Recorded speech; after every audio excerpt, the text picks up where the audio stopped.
Hello everyone, welcome to Miss Bennett's Chemistry. Today we're going to work on setting up a periodic table. So everybody should have a copy of a periodic table that looks just like this one. And we are going to want to organize it and block this out and number it in a very specific way that is going to help us be able to do our electron configurations and orbital notations. So what you need before you get started is you are going to need 4 different colors. They can be highlighters, they can be colored pencils or whatever, but you're going to want to have 4 different colors because we're going to color code the periodic table. So hit pause if you need to get that together and come back when you are ready. Okay, so first thing is we are using 4 colors because we are going to organize our periodic table into 4 different areas or sections, and we're going to call those blocks. And just like a block or the word block sort of implies something that is a square, that looks more like a rectangle, or something that is definitely a rectangle, along those lines. So that's what we are looking for on our periodic table is we need 4 blocks, which like I said can be a square, which that was supposed to be, or a rectangle. Okay, and you are going to look at your periodic table and you are going to find 4 squares or blocks or rectangles. So you're going to find 4 different areas that includes all of the elements on the periodic table. They cannot be weird shapes. They have to be squares or rectangles. So the first one that most kids find right away is this one down here at the bottom. The lanthanide and actinide series down here. So this is the first one that most kids find. All right, so you're going to want to get this section down at the bottom and color this one in, because that's a pretty easy one to see. All right, so that's going to be your first one. It's not showing up great on that gray. All right, so it's not the first block, but that is one of the 4 blocks. All right, so now I'm going to grab a different color. And I think the second one that most kids find is this middle section here called the transition metals. That one's a pretty easy, distinct block to find. So if you have a colored pencil or whatever you've got, go ahead and color that in gently. Or highlighter, whatever you've managed to get.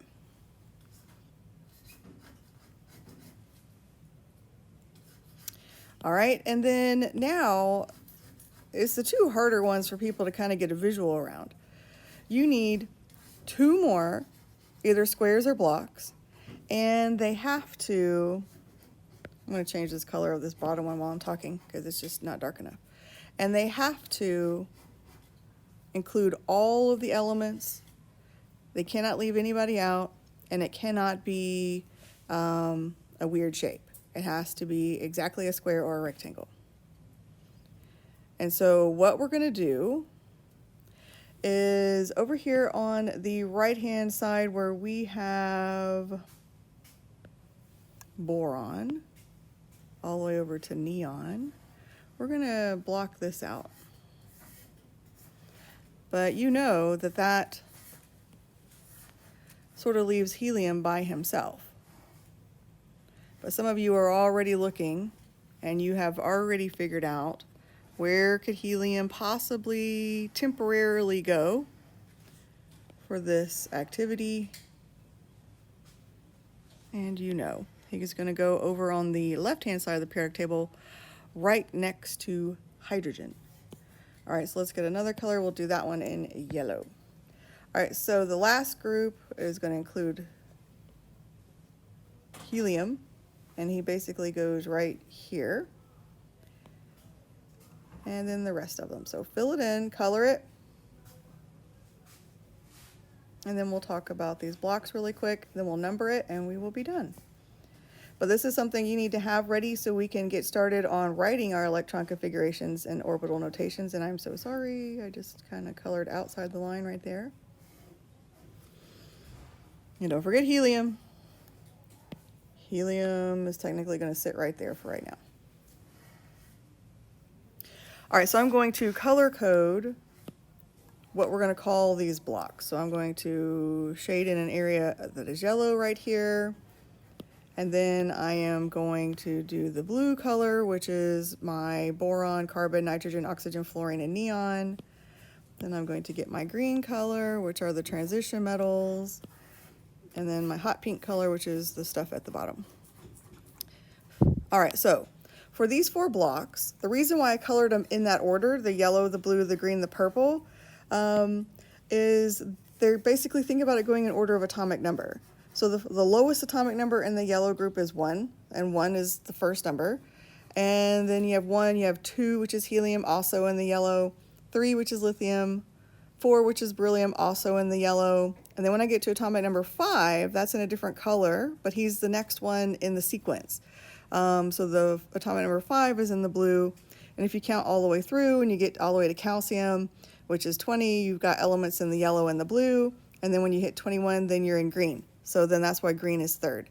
So it goes in numerical order by atomic number. And that's one of the things that we're learning how to do is read our periodic table. All right, so these blocks have names, and the names actually have a specific meaning. We're not going to get into that today. But this yellow block, it's going to have sort of a funny name. It's called the S block, like the letter S. The blue is called the P block. And the green is called the D block. And the pink at the bottom is called the F block. All right, so that's number 1. You've named them. The next thing we're going to do is I'm going to give you a tiny, really fast bit of notes so I can explain something to you, or tell you something really. And then we will number our periodic tables, and then we're going to be done. First thing that we are going to talk about are energy levels. And we know that our energy levels, which is represented by the lowercase letter n, is also equal to the period numbers. And if you remember, the period numbers are the horizontal rows. So that's review, because we've already talked about that. Now, what is new is there's a rule. And so here is the rule. So the rule is every time we add an energy level,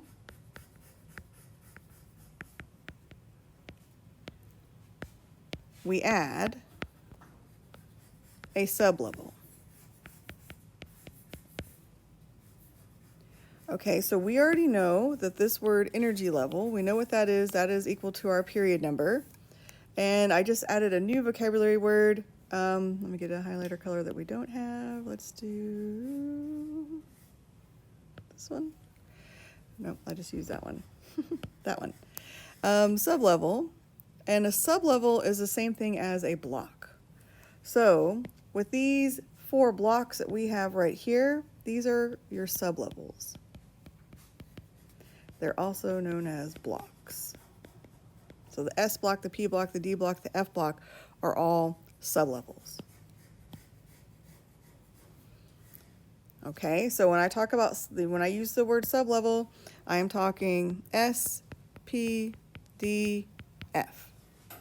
Now some of you are already doing really quick math and saying something isn't adding up. Just hang on. Let's go back and take a look at this rule, and then we'll talk about it, and then we're going to number our periodic table. So every time we add an energy level, we add a sublevel. I'm going to keep referring back to that rule. All right, so here we go. Energy level, the first one is energy level 1.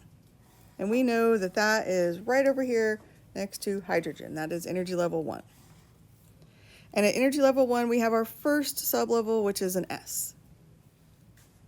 And that makes perfect sense because for me, S is in yellow, and I have hydrogen and helium, and they're both in yellow. That makes perfect sense.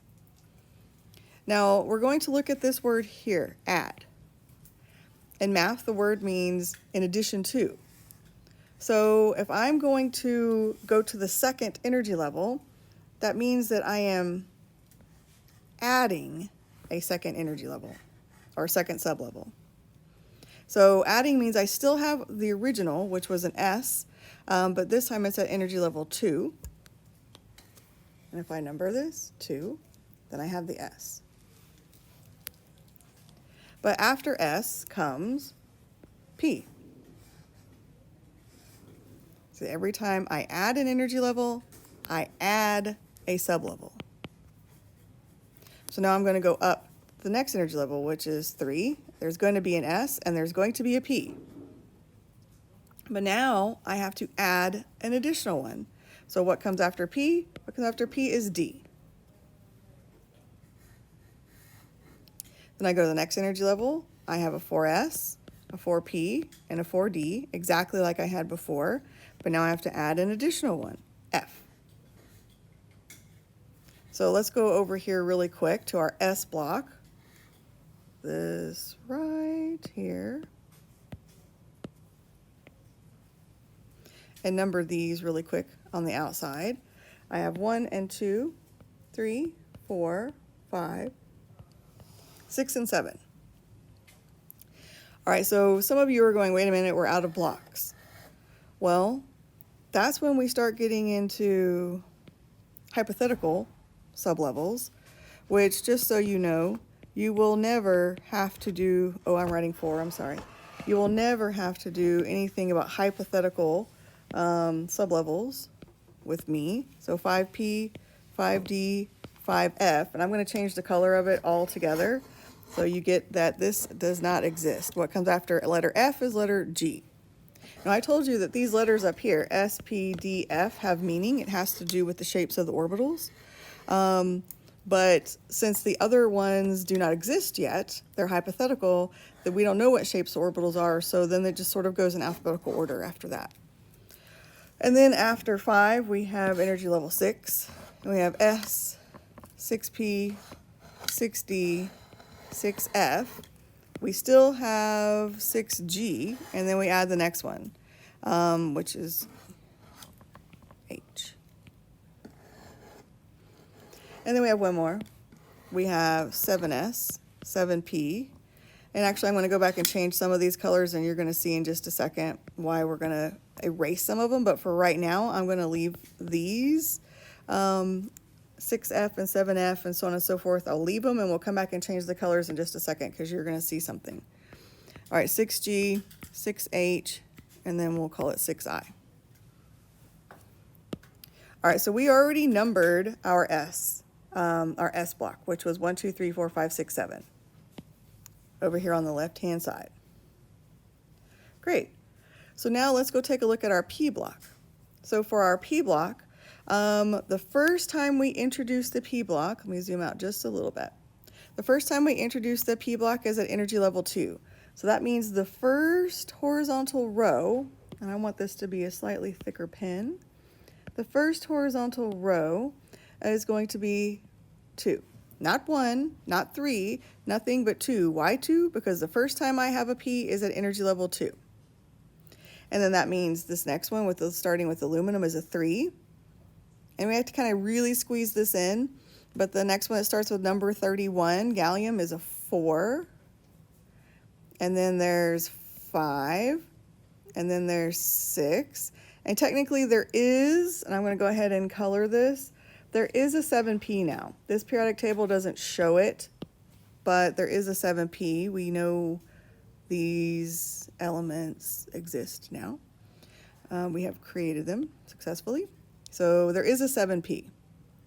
So this 2 through 7P are all real. They're not imaginary. They actually exist. So far, this should be like, okay, no problem. But it's when we get to the D's where things start to get kind of weird. So the D, which is in green, we know we introduced the D at energy level 3. But when we look here, number 21 is actually, it looks like it's at energy level 4. But this is where you have to renumber. This is 3D. 4, 5, and 6. So 3, 4, 5, 6. Why? Because every time we add an energy level, we have to add a sublevel. So 3, 4, and 5, and 60 are real. That means that that 70 that we just put right here is imaginary. So he needs to go to a different color. He does not actually exist right now. Every single time we add an energy level, we have to add a sublevel. The first time the F's show up is an energy level 4. That means this is 4 and this is 5. So that tells me that, and there's only 2, because there's only 2 rows. So 4 and 5F are real. That also tells me that 6F and 7F are imaginary. So I need to 6F, 7F. Okay. So what I want you to do, some of that's kind of blowing your mind, I'm sure, and you might be having a lot of questions. Just hang on to them. When I get back, we'll talk about it. But I want your periodic table color-coded, and numbered just like this one. All right. Bye, guys.